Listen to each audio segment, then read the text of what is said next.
So today we're going to talk about how to become a millionaire by the age of 30. I'm going to warn you, it's not going to be easy. Not everyone's situation is the same, obviously, so this might not be the same situation that you're facing. But here's the thing, the fact that you're watching this video is obviously a good start because you're interested in growing your net worth and making more money and investing more money over time. So even if your goal is 1 million and you might hit, let's say, 400,000, that's way better than the average person because Fidelity, a financial services company, and you might have a 401k or a Roth IRA with them, or maybe none of this makes sense. That's okay. They did a study with the average household net worth by age, and the average net worth of people under 35 was $183,000. So if you're above that, you're better than the average person. In fact, you're actually better than the average household. Household is a little bit different than by average person because a household can be more than one person. If you have a spouse or you have a partner, you might combine finances and that could help you get there quicker. But I'm 29. My goal was to be a millionaire by 30. I'm not there, but there's a slight chance that I could get there. And to be honest, it takes a lot of work. It takes a lot of failure. I haven't gotten to this point just by succeeding again and again, but it also takes some luck as well. I had some money into some things that just went up in value more than the average thing, which helped me get to where I am today. And obviously, another factor is your age. If you're 16 watching this, that's awesome because you have so much time on your side to get to that $1 million mark by the time you're 30. And if you're 29 and you have nothing saved up, nothing invested, maybe you already have some debt and your net worth is negative, it's going to be very, very, very, very tough hitting $1 million in 1 year. But I think everything I say here can apply to you whether you're 16 or whether you're 29 because like I mentioned before, even if you aren't going to reach that $1 million by 30, at least you're getting that ball rolling and you're on the right track. My last video, I talked about how wages aren't going up the rate that we need to afford the things that we need. And to combat this, I think you need to start investing aggressively, more than ever. Because quite frankly, I think it's only going to get worse. Things are going to get more expensive, and the people and the class of people that own assets are going to benefit, while the people that work and just blow all of their money on things are going to lose in the long term. So we're going to go with best case scenario is that you're watching this at the age of 16 and you're able to start working. At 16, I got a job making minimum wage at a restaurant. I cleaned tables, I took some takeout orders for people that came in, I washed dishes, I really did a lot of different things. And I think at the time I was making like $7.30 an hour, which looking back now is crazy. But I'm super thankful that I got that job because it instilled in me hard work and the value of money. When you make little money per hour, like minimum wage, you really value that dollar.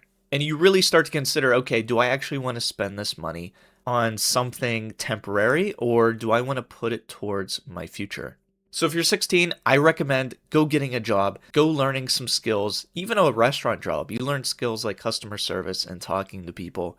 And the benefits definitely outweigh the negatives. I don't even know if there are negatives with getting a job at 16. I think there's only upside. So please go get a job, go work, even if it's for what you think is a little bit of money, that's more than nothing. And try to save as much of that as possible. When I was 16, I didn't have that many expenses because I still lived with my parents. So I basically just bought Chipotle every now and then I had a monthly gym membership. I think those, and gas, those were like the big expenses for me. And let's say you work from 16 to 18 while still in high school, and you save up 10 grand. And also during the summers, maybe you can find some other side things to do. Like for me, I worked at a restaurant full time during the summers, but then on the side, I mowed my neighbor's lawn and I made like $30 or $40, I forget, each time I mowed their lawn. And then if I really wanted to, which I didn't, I could have gotten more clients nearby, mowed their lawns, and made even more money weekly. And so really the only thing limiting your income potential is time and you. Okay, so in our scenario, you're 18, you have 10 grand saved up. And now comes the critical moment of, okay, do I want to go to college or do I want to get some kind of trade, some kind of skill start working. That part is obviously totally up to you. But I don't want you to just pick something to pick it, because I've seen a lot of people, and I know a lot of people that got this degree that they thought was going to be so useful, and it's becoming more and more popular now, that they find out that that degree really doesn't give them the potential that they thought it would. And now looking back, if I were to do it all over again, I would really think of trades like an electrician or something like that, because more and more office jobs I foresee are going to be harder to obtain, especially at an entry level. But whatever you end up doing, I hope you still make some kind of income while you're doing that. Whether it's college and you're working while in college, hopefully you get some scholarships to help offset the cost of college, or you even go to a cheaper college. You don't have to go to this really expensive school because you like their football team. Maybe you could look at going to community college and pay a fraction of the price. But with our example, let's say you start off with $10,000, like I mentioned before, and you have 12 years from 18 to 30 to get to that $1 million mark. In those 12 years, if I consistently invest $1,000 each month, which is a significant amount, I know, and my average rate of return of putting this money into the market is about 10%, that's only going to get me to $309,000. I say only, that's actually really significant. That's well more than what we saw in that Fidelity study, but it's pretty far off from that $1 million mark. And the fact of the matter is, your income over time is likely going to go up. You're not going to make the same amount you are at 18 that you are at 29, hopefully. The goal is to gain more skills, gain more knowledge in that specialty that you work in, and because of that, you're able to make more money. Maybe you get a couple promotions. Maybe your company offers bonuses. Instead of taking that bonus and using it as a down payment for a new car, you just put it into the market. And so because of this, I'm actually going to increase the annual deposit amount. So each year, the amount that you deposit every single month is going to go up by a certain percentage. And here I'm going to put 5%.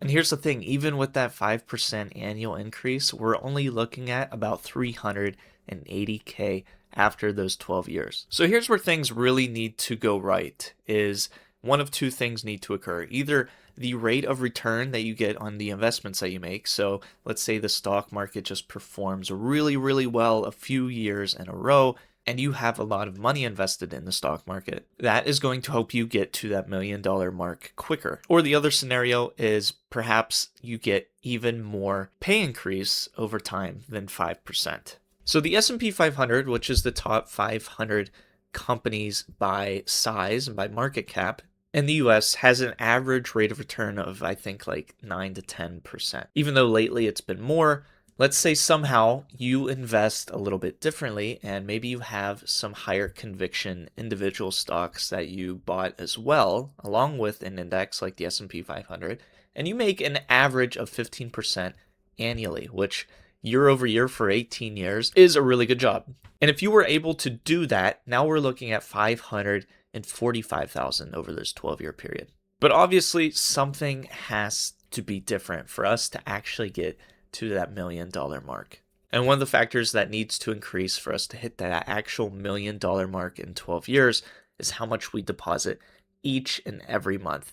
And if I double it to $2,000 each month, then with the same interest rate and the same annual increase, we're able to finally surpass that $1 million mark. And yes, I know $2,000 a month could seem like a lot of money, but I don't think it's truly impossible if you really work at it. You might be even able to get more each and every month. I'm not sure.